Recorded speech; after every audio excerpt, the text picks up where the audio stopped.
Hello mga kabibig! Welcome back sa ating bagong YouTube channel. Ito ang pinakamaingay ng YouTuber sa balat ng YouTube. Ako si Kabibig, maglabag-labag na dyan. Ako po, kabibig. Ano ba itong mga chismis na nasasagap natin ba na di umano'y tinakot?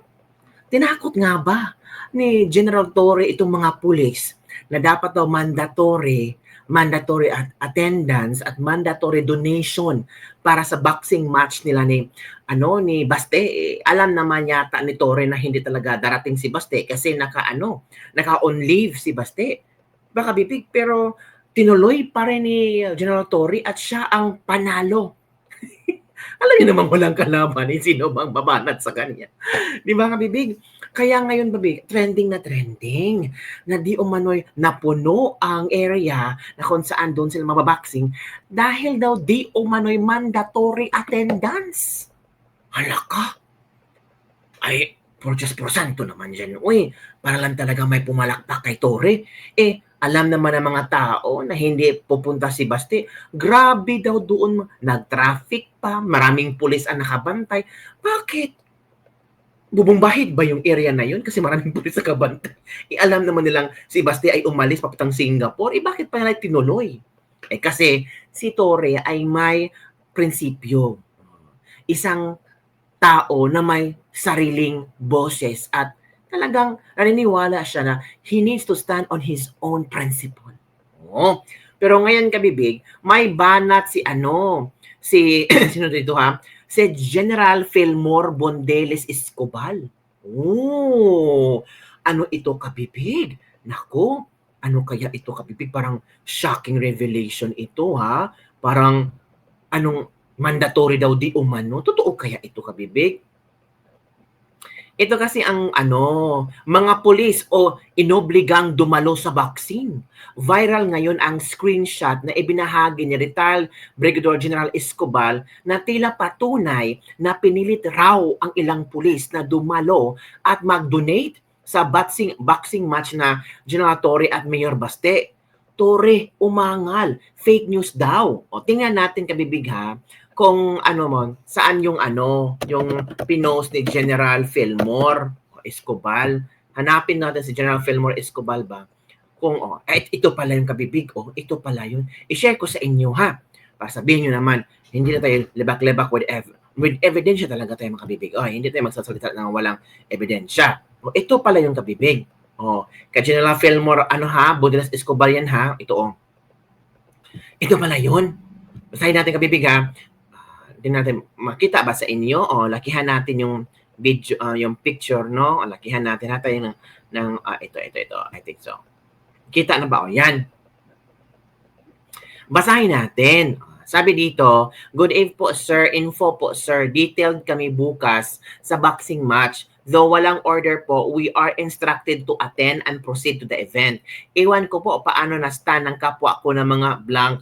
I could not stand even while attending briefing na beyond mandate to hold a boxing match. Aside from violation of Code of Ethical Standard as a government employee, Graft and Corruption Act, pa kasi utilizing government funds for or in an event not covered by law mandate.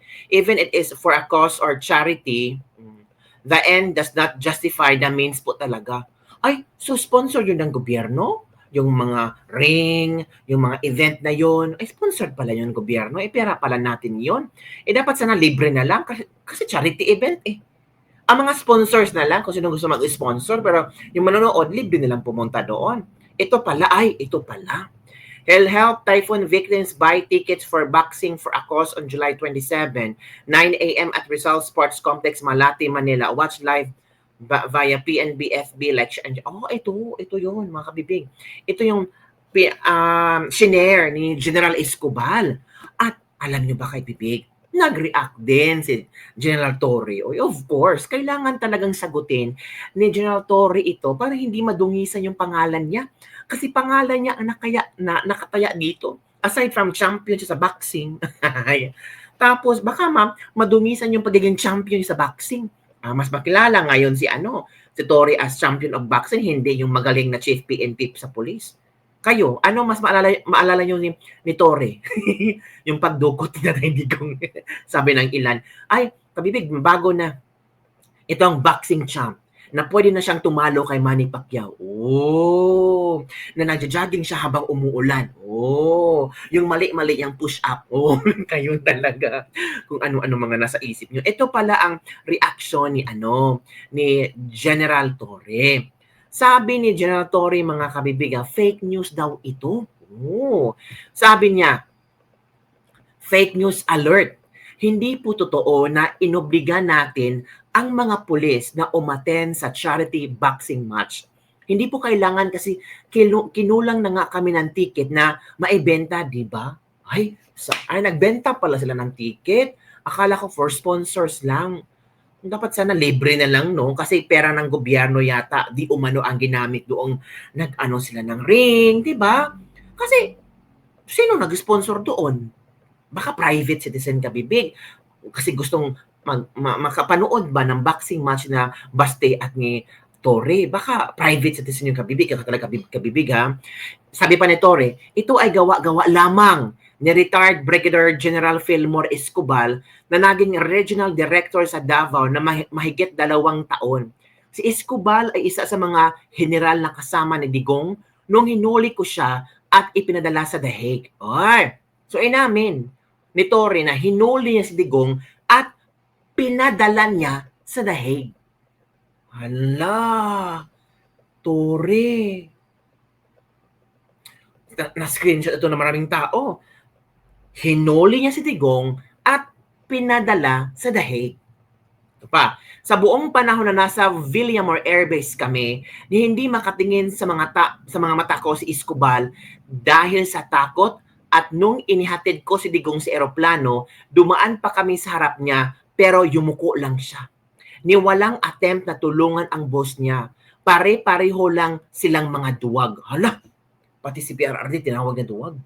Si Baste duwag, si Escobar duwag, si PRRD duwag. Ang matapang lang ay si Nicolas Torre. Sabi na iba, matapang ka lang ngayon kasi love ka ni Bongbong. Pagkatapos ng termo ni Bongbong, tinan natin kung anong tapang mo. Kung si Pipi Sara na nakaupo, sabi ng mga netizen. Pero si General Fillmore Escobar nagtanong lang, mandatory pala ang mag-attend ang police sa boxing match at mandatory ding mag-donate. Totoo ba ito? Ay, nagtanong lang pala si Escobar, pero kang Tory, ang haba na naka-explanation. Diba? I-share ko sa inyo ha. Nagtanong lang si Escobar. Tanong lang pala si Escobar. Pero bakit ang haba ng explanation ni Tory? Sabi ng iba, para klaro lahat. No? Ito pala ang tanong ni Escobar. Yan. Yan. Mandatory po ba mag-attend ang police sa boxing match at mandatory din mag-donate? Totoo ba ito? Pero ang sobra ang explanation ni Torre. Well, okay lang naman mag-explain si Torre para clear lahat ba? Clear lahat yung mga masagot ang mga haka-haka, haka-haka nila. Pero ito naman ang reaction ng mga netizen.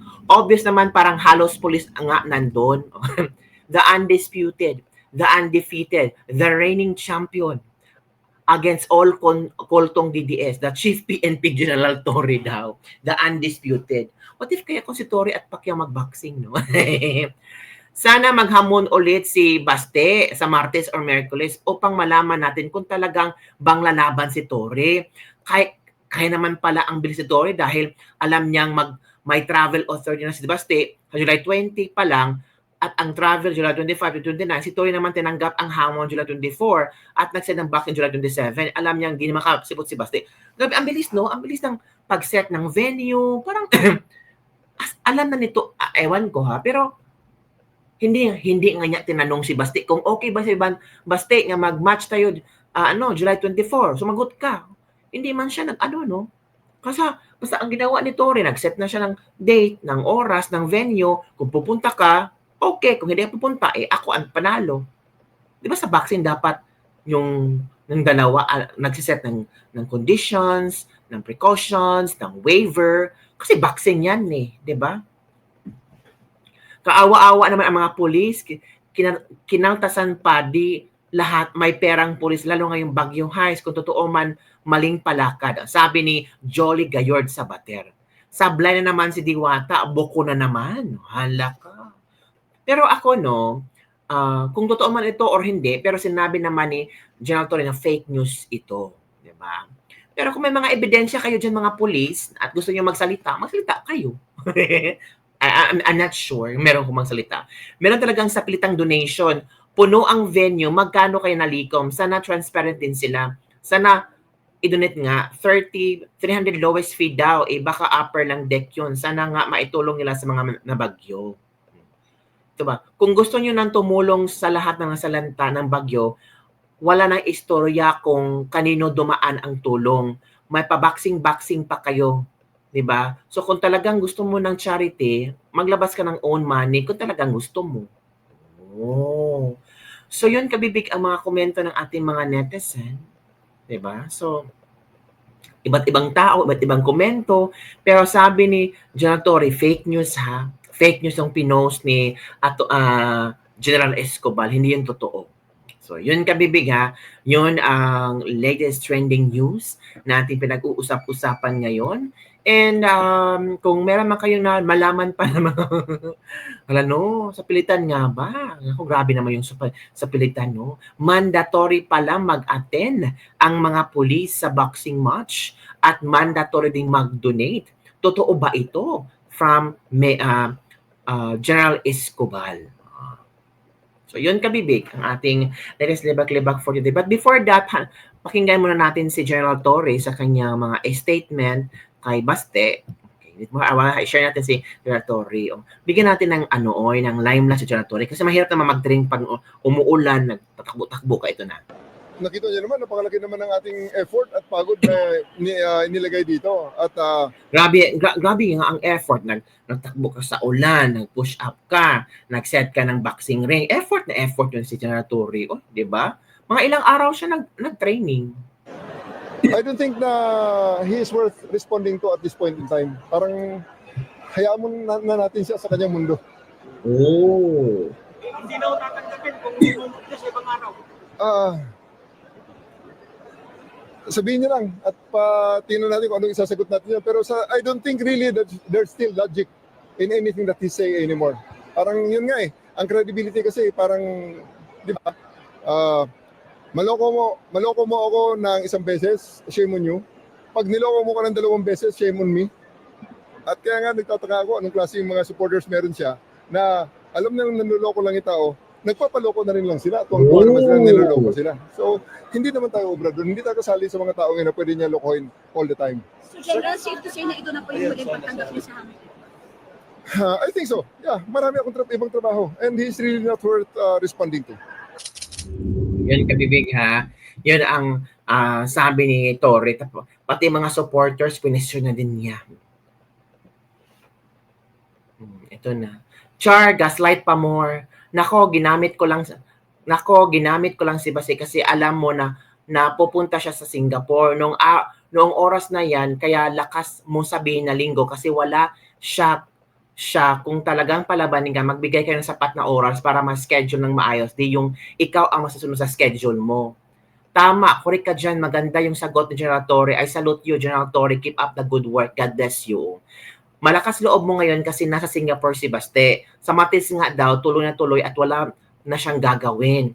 Ang bilis mo pong mag-schedule kasi alam mo may flight si Baste sa linggo. Sabi ng mga netizen ha. Yun ang komento ng mga netizen Congrats, Chief. Tama yan, Chief. Wag mong munang patulan. Focus lang sa work mo. At least, napatunayan mo at nakatulong ka pa. Inatupag nyo lang sana paano solusyonan ang baha at problema ng Pinas, mga bobo. Nag-train na ng husto si Torre pero mauwi lang pala sa wala. The real man has spoken, General Torre. Yan, mga kabibigan. Nakakaya kayo, sir. Kayo pa naman ang ng kapulisan, tas ganyan. Ano na nangyari sa Philippines kaya pinagtatawanan ng ibang lahi kasi sa mga kagaya nyo, ipinapahiya lang ninyo ang ating bayan. A man who walks the talk, General Torre. Yan mga komento ng ating mga netizen. Galing ng palabas mo, Torre. Tinaon mo na may lakad yung tao para magmukha na di sumipot sa laban. Tuesday, Wednesday daw available siya. Kung gusto mo talaga, matuloy ang laban. Oh. So yun mga kabibig, ang mga reaction ng ating mga netizens. So ano ang iyong reaction hinggil dito? Don't forget to like, subscribe, and share this video pa. Again, sabi ni General Torre, fake news daw yung at hindi totoo yung sinagot na ni General Torre yung post ni General Escobar. It's not true na mandatory or talagang tawag dito, sa pilitan yung pagbibigay ng donasyon mga pulis para sa boxing match nila. Yun lang po kami, Pig. Don't forget to like, subscribe, and share this video. Bye everyone. See you next time.